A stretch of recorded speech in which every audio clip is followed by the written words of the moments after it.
So I'm sitting here with Robbie Nelson. How are you? Hello, I'm very good, thank you. Excellent. Yeah. So you are now studio manager, head engineer? Yep, of World Heartbeat, where we're currently residing. Marvellous. How did you end up here? I mean, what was the journey to lead to here? I started off at Wessex Studios back in the day, if anyone remembers that. I do. That was, I spent a couple of years there as a runner. What year were you at Wessex? So when did it close? It closed about 2003, maybe. So 2001 I was there for last tail end. But that tail end was amazing because Mike Hedges, the producer, sort of legendary Cure producer, he had it for those 2 years and he had his TG desk in there. We had an E-Series SSL and his TG Mark IV for Dark Side of the Moon desk. So yeah, that was a pretty good start. But yeah, so I was there for those last 2 years, got a good grounding under him. From there, I ended up at RAC for almost 20 years. Freelance, but sort of there in-house, yeah. That's incredible. We love RAC. We were just there the other day. Oh, wow. And Jonathan Wilson has the old Cadac from Wessex. Ah, okay. Yeah, and we have a sidecar. Nigel Godrich has got one of the mobile APIs, which they regret selling to him to this day. Yeah. So what happened to Wessex? So Wessex, like all of the good London ones, it ended up as flats. Yeah, it was desperate. It was horrible. But I saw a Gary Kemp thing the other day on the gram, on Instagram, and he went back to Trident, of course, Olympic as well, all these. Yeah. And there's so many gone the last, 15, 20 years? We've lost, 80% or something of the really good studios. But RAC's still going strong. RAC's still going, still owned by the family, Mickey Mouse's family. So that's amazing. And yeah, it's an amazing studio. It doesn't feel corporate. It doesn't feel like you're walking into an office, but it feels like home. It feels that's what's, I think, as much as for tech that they've got there, and they kept all the APIs as much because Mickey didn't want to spend the money on anything.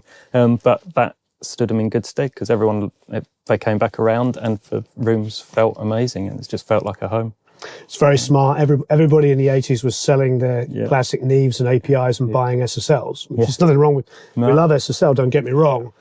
But yeah, when I first moved to LA, everybody had a Neve, and they're all like, this came from this London studio, this came from that London studio. Exactly. They all bought them. They all bought them up sensibly, yeah. And then actually coming back round in RAC Studio 3, now there's the Neve VR, which Abbey Road got rid of. So there you go. So give us a little bit about your journey. Was that your first kind of professional gig working at Wessex? Yeah, that was my first one, straight out of sort of a music tech course. I got lucky, got in there as a runner, and was very quick within 8 months or 6 months, I was engineering a string session because Mike Hedges had booked it. And I don't know if I should say this, but I won't tell you who it was for. But he booked it, and then he got stuck in. He was doing U2 at the time, and he got stuck in Dublin, so he couldn't make it back. So I was very quickly between myself and Sally Herbert, who was the string arranger and was amazing, and Mike's Pro Tools op at the time. We put it together, and I was engineering a string session within 6 months. So baptism by fire. We interviewed an old friend of mine, dearly departed, Al Schmidt, a few years ago, and Al said he turned up to a session as the assistant, and the engineer had got stuck on the subway or something in New York, and he said the guy's session turns around and says, well, suppose you're the engineer. And I said to him, who was it? He goes, Duke Ellington. Oh, wow. Amazing. So I think it's great. I mean, you've got a similar story. You just kind of get thrown in the deep end. Yeah, and you sink or swim. Obviously I survived it. So yeah, I think string sessions in particular, although I mean most of it is placing the mic in the right place. Yeah, there's not a lot to do on string sessions. Once you put a few good mics up, you got a great room, and then it's let them do their thing. Technology Can you read? Works. I can get by. I'm not an amazing reader, but I can follow the score, and that's good. Yeah. That's probably one of the biggest things for a scoring engineer, isn't it? Is to actually be able to go. Yeah. They say, the B flat and the blah blah blah, and to actually know what they're talking about. Yeah, completely. Which is not my strong point, but I can hang in there. You can bluff it enough. Yeah, bluff it enough, exactly. So 2 years at Wessex? Yeah, about 2 years at Wessex. And did you go freelance from there, or? I did, and then ended up. From there I was basically straight to RAC, but as a freelance assistant and engineer. After Wessex, I did a couple of freelance. I became a guitar tech for a bit because I got bored of the studio, and after got a bit even after 2 years, it's like, it was after probably everything that happened at Wessex with it turning into flats. I became a guitar tech for a band that we'd recorded at Wessex with Mike Hedges. So I did that for a year. What's the band? A band called The Delays. We were on Rough Trade, who were amazing, but didn't last very long. And sadly, the singers now died. But they were an amazing indie pop band. So I'd recommend anyone go and listen to them. Recorded with the producer from that. I then recorded Jarvis Cocker's first solo album. Incredible. Which was amazing. But between here and France, and actually at a time, because I was in that in-between stage where I was just starting to engineer and I wasn't working too much. So everyone says they're doing amazing, but sometimes you've got to take other jobs. So I was working in a newspaper factory for 3 days a week, packing newspapers into boxes to go to shops. And then 2 days a week, I was getting on a Eurostar and going to Paris and recording Jarvis Cocker's album and then coming back. So yeah, that was my summer of that year. And then after that, I ended up at Rack. How was the transition into Rack? Had you gone in with a band? No, I got recommended by probably Guy Massey, I think, who's a legendary British engineer. He's amazing. He worked there a lot at the time. And yeah, I think him and maybe a few other people that I'd worked with at Wessex had recommended me. Thankfully, Trish took notice, the studio manager at the time. And I basically was there for 20 years on and off. Did you still work there from time to time? From time to time, yeah. I still bring people there, as I only really broke ties a few months ago when I came over here properly. But I still bring people there. Most of the Rolling Stone stuff I take there. So. And are they still tracking a lot of the time in Britain, in England? They don't track that much anymore, so getting them in a room all at one time is always difficult. But yeah, they 50-50, I think, a lot of the time when they're all together, they still like to go to LA, but then the last couple of albums they've mainly done here. And anything with Mick or when they're apart, I've been doing the new Faces album with Ronnie, and that's been done over here. I read about that the other day, so Rod and Ronnie getting back together to do Rod and Ronnie, yeah, and Kenny Jones playing drums. Kenny playing drums. Wow. Who's playing bass? I don't know who it's going to end up. Ronnie's probably going to play a bit of bass. I was about to say, he played with the Jeff Beck group. Yeah, it's probably going to mainly be Ronnie, but great. It actually sounds really good. I'm sure it does. So, and it's a mixture of. Well, we started it off because we were when for Stones are reissuing their albums and finishing off tracks from the that they never finished. So we did Tattoo You. We were going through the old tapes and finishing off stuff to put on as extra. Which Tattoo You is an extras album. Yeah, exactly. From like Black and Blue and all this other stuff. And there was still so much that they found. And so I think we ended up adding 8 tracks to that as for extra CD, which we finished his vocals when he hadn't finished lyrics, and Ronnie added guitars. And then that prompted Ronnie to get excited in realising that actually they've got loads of Faces stuff. So him and Rod got excited. So then they've been, in fact, all 3 of them were then going back to their houses and finding the old master tapes that they'd never finished, and they're bringing them together. So there's some of that. I think the album will be bits of that they've finished off, and lots of new tracks. So basically a kind of blueprint like Tattoo You, where you're pulling up all the songs. Pulling everything. And Ronnie's still writing a lot, Rod's writing a lot. So I think it could be really good. Bob Clearmountain told us that when he was doing the Tattoo You record, it was like tapes with you just had to some 8, some 16, some 24. Nothing was labelled. I can imagine. I didn't get to see all the tapes, unfortunately. They'd done it. They'd already digitised. Mac they'd digitised most of it, and Matt, in fact, maybe all of it, because they've got an amazing archive, an amazing archivist. That's good to hear. But Matt Clifford, who's First Stone's keyboard player and works a lot with Mick, he was heavily involved in that, and going through it all with Mick and picking out the songs and finding all the old bits. And I think it's going to be amazing, because I remember as a kid when Tattoo You came out. First of all, it was amazing. It was like the most modern sounding record for the time, but it kept all of what we love about the Stones. Yeah. So to hear that they're going back to that era of stuff is very exciting. And they've got another album coming out, which I'm not involved with, I don't think. But yeah, their new stuff's really good. I think Stones are in a really good place. Mick is he's a guy I use all the time for a character vocal. Yeah.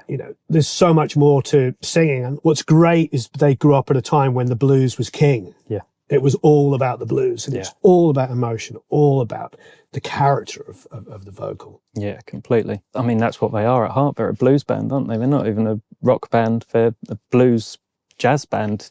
And Charlie's the ultimate jazz drummer. He ended up drumming in a rock and roll band. But yeah, there's something different. What I love about them, and it's the same with Aerosmith, is they're a different band every night. Yeah. And they play it all slightly different interpretations. Yeah. It's like going to see a real band. Yeah. I mean, you have to really, don't you? If you've been going that long and you want to have fun, and they do have fun, I think they actually, when they get up there, they love doing it. Otherwise, they wouldn't do it. Why would you do it after so long if you didn't love it? How did you end up working with the Stones? Actually, I've got no idea. We were putting Charlie on mixed demos. That's what we were doing. And you've been to RAC. We were in Studio 2 for small room with upstairs. So it's probably the smallest room they've been in for a long time. So it ended up being Mick and Charlie and Matt, the keyboard player, down in that live room. It was, phenomenal. It's one of those pinch me moments. And then I think possibly because I've worked with them a lot, obviously, afterwards, it was one of those where you forget who you're working with. You're just working with a band, and they was downstairs and thought they had a good take and said, should we come up and listen to it? And I just said, maybe we should do one more. And then I suddenly realised who I'd said it to and what I'd said. It's like, but that's what they want. They don't want yes men. They want people who know their job and are willing to actually say when things are right and things are wrong. That's why they employ you. They employ good people because they are willing to sort of improve them. Is this a good fold into how you got here? Could talk about Labrinth. Do you know Labrinth? I don't. British, Tell me. Labrinth. Yeah. Do you know Tim? I worked with him for a long time. Really? Yeah. Do you still know him? Yeah. Oh, amazing. So Labrinth. You guys are getting to know each other. Yeah. It's great.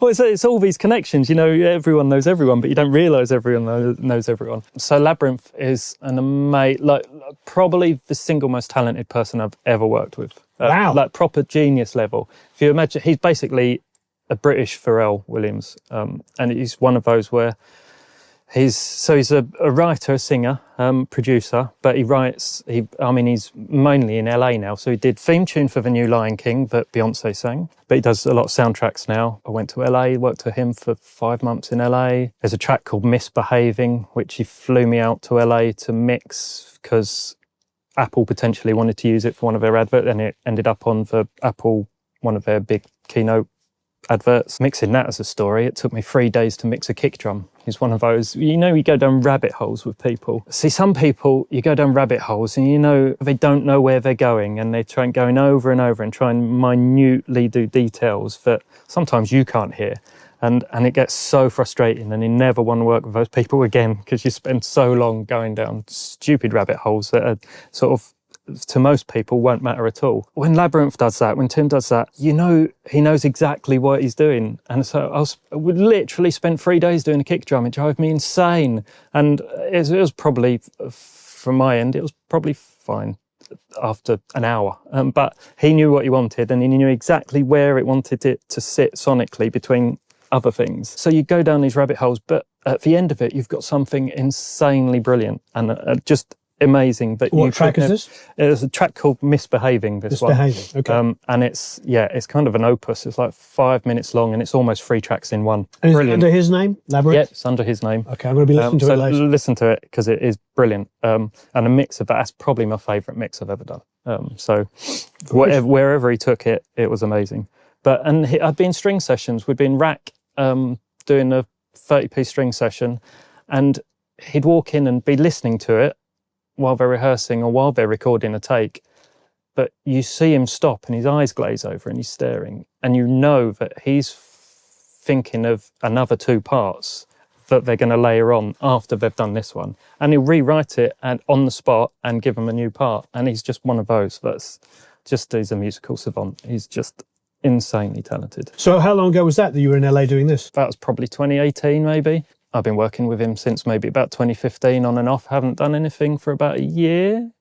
Oh no, I did something last year. Every now and again I'd get a panicked email asking me to do some stuff last minute, and then and send it to him. But no, he's brilliant. But yeah, he's mainly LA based now. Do you have your own home studio as well as the studio? I do, sort of, in my attic where I did mix for quite a while. Just very basic, just a pair of rock speakers, a little Neve summing mixer, and yeah, nothing fancy. It's the same as most people at home, but it sounded amazing, miraculously. But now I get to do most stuff here, so I don't work very much at home anymore. Thankfully. Are you using the Origin to mix through? Is it tracking? Is it a combination thereof? Combination thereof. As much as I kind of like mixing in a box because it's easy and you can take it anywhere, I still think things sound better even if you just spread things into stems. I can get things going a lot quicker. I think just being tactile. Absolutely. Just that tactile nature of adjusting a tiny, just millimeters on faders, which is really difficult to do in a box. So yeah, not necessarily for sounds, just using your hands and ears and not looking at a screen. That's the main thing. I hate staring at screens when mixing. It's not very good. So what are you working on at the moment? Well, I've just finished an album again with Mike Hedges, who I started with. It's the first album we've done together for a few years. We've done a Manchester indie band called Better Joy. And that was amazing. That was nice working with him again because he's an outstanding producer. That was mostly last year and a bit into this year, down on the Isle of Wight, Chale Abbey, which is an amazing studio, and then up in Liverpool. Where did you go to Liverpool? A little one called Soundhouse, just in the north, and not many people have heard of it, but the guy Sean who runs it is just amazing. He keeps buying new gear. He was asking me if there's anything he thought he should get, and then the next day it'll turn up. And it's like, okay. So yeah, he's one of those where he just got to be independently wealthy. Well, I'm not sure where he's got his money from. He's not mega rich, but he just loves what he does, and it's much beautiful. as a hobby for him. He just wants an amazing studio, and he wants people to come. Well, this has been amazing. No, it's been great. Thanks for asking me. Thanks for being on. I really, really appreciate it. Thank you.